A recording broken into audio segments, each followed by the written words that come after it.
ازيكم عاملين ايه؟ اللهم صل وسلم وبارك على سيدنا محمد. بصوا النهارده بقى انا مسوقه النهارده. السوق بيبقى عندنا يوم الجمعه. طبعا انا جبت البتاع اللي هو اللفت ده، هبقى حداه معاكم. هناخد اللي هو الروز بتاعه اللفت دي، هحداها والورق محتاجاه عشان اعمل بيه محشي. جايبه طبعا بقى كرومبه، وهعمل محشي كرومبه وكوسه ولفت. لا يعني اللي هو محشي اللفت ده بجد بيبقى عامل زي ورق العنب كده، بيبقى جميل جدا. جبت اللفت ب5 جنيه. وجايبه هنا بقى الطماطم، جايبه كيلو وربع ب10 جنيه. بس بصوا الطماطم عامله زي التفاح بالظبط. طماطم جميله جدا. هجيب بقى طبق كده وافضي فيه الطماطم. والحاجة بقى اللي عايزة تدخل التلاجة هدخلها. الحاجة اللي هتفضل في المطبخ هدخلها المطبخ. انا جايبة الطماطم حمرا كده علشان زي ما قلتلكوا هعمل بيها المحشي. طبعا المحشي بيبقى محتاج الطماطم تبقى حمرا كده. الطماطم الصراحة بحبها اللي هي بتبقى مزيتة كده. بصوا ده الكمية ديت كده انا جايباها ب32 جنيه. جميلة جدا. هركن كده الطماطم ديت كده على جنب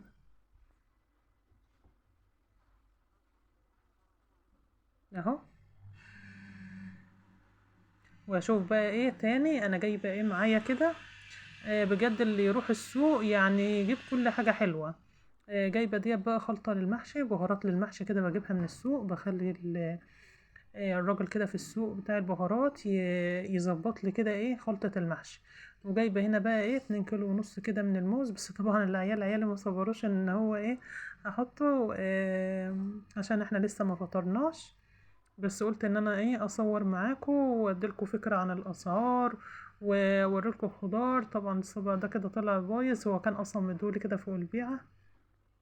فجيت ان انا ارجعه له تاني، قام مديلي صبع تاني. قال لي خليه مش مشكلة. ركنت كده اهوت. ده بقى ايه انا جايبه سفندي 1.5 كيلو من السفندي كده. ده سفندي بلدي. جايبه ال1.5 كيلو ب10 جنيه. جايبه الاطباق اللي هي الصغيره ديت كده افضي فيها السفند اهوت. السفند البلدي ده بيبقى مسكر جدا، يعني قليل اصلا لما انت تلاقيه في السوق. زي ما انتم شايفين كده انا لسه اصلا داخله بالعربيه كده البيت.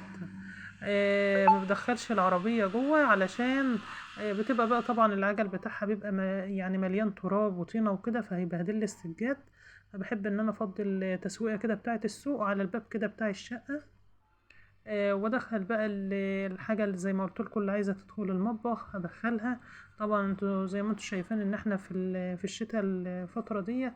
ف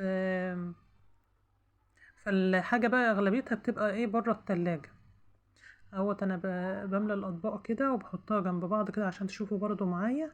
وطبعا انا جايبه بقى البطاطس ديت دايموند اهو. جايبه 3 كيلو ب30 جنيه.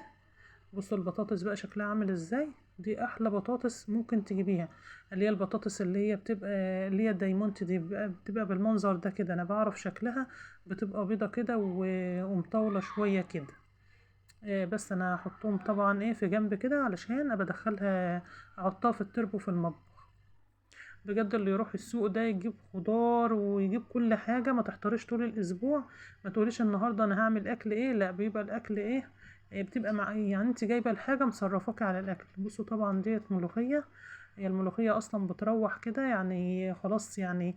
بتبص تلاقيها في السوق بقى على خفيف. انا جايبة هنا كيلو ب10 جنيه. بس كده. طبعا الاكياس ديت انا ما برميهاش، انا بجمعها كده نحط فيها مثلا اي زبالة او اي حاجة. بدل او مثلا تحط فيها اي خضار وتحطها في التلاجة. انا لقيت الطماطمتين دمت في العربية، هحطهم فوق على الطماطم كده على الوش. وطبعا ديت كرومبة اهي. جايبة الكرومبة كده ايه متوسطة، لا كبيرة ولا صغيرة اهو.